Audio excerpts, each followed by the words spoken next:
President Biden's foreign policy is getting stranger and more dangerous.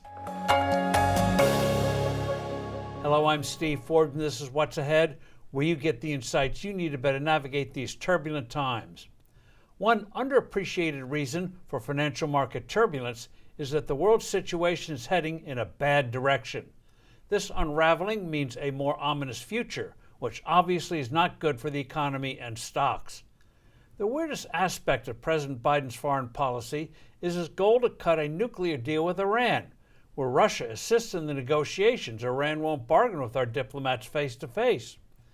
Donald Trump scuttled the 2015 Iran nuclear agreement and imposed harsh sanctions because of flaws in the inspection arrangements, the lack of any restraint on Iran's ballistic missile program, the time is coming when the regime will be able to hit American cities, and giving the mullahs tens of billions of dollars to finance both its nuclear ambitions and its widespread terrorist activities.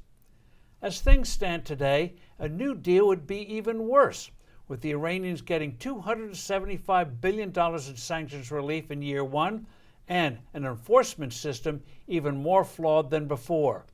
Sooner rather than later, Israel will face an existential decision of whether or not to let Iran become a nuclear power. A serious war is probable, and so far, President Biden appears clueless here. The immediate horror, which will have deadly consequences now and in the future, is what's unfolding in Ukraine. After being beaten in the West, the Russians turned east, where the terrain and short supply lines played to their overwhelming superiority in tanks and artillery. This was known weeks ago, yet Biden dithers on supplying Ukrainian forces with desperately needed equipment, including fighter aircraft.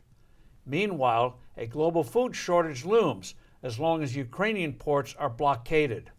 Putin is smelling victory as Europe and the U.S. press for a diplomatic deal that would award him a critical chunk of the country and let him renew hostilities after rebuilding his mauled military. It's not only Ukraine and Iran. The administration is mishandling Latin America, fueling its leftward lurch. It is needlessly alienating India, a crucial ally, and raising troubling doubts about our long-term reliability with critical countries like Japan, South Korea, and Indonesia. Moscow, Beijing, Tehran, and other global aggressors are drawing the menacing conclusion: even if they blunder, they can still triumph if they persist against a weak-willed West. This is how ghastly miscalculations unfold.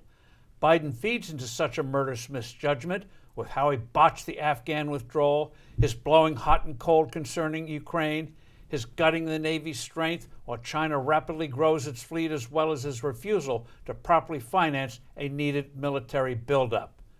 I'm Steve Forbes. Thanks for listening. Do send in your comments and suggestions. I look forward to being with you soon again.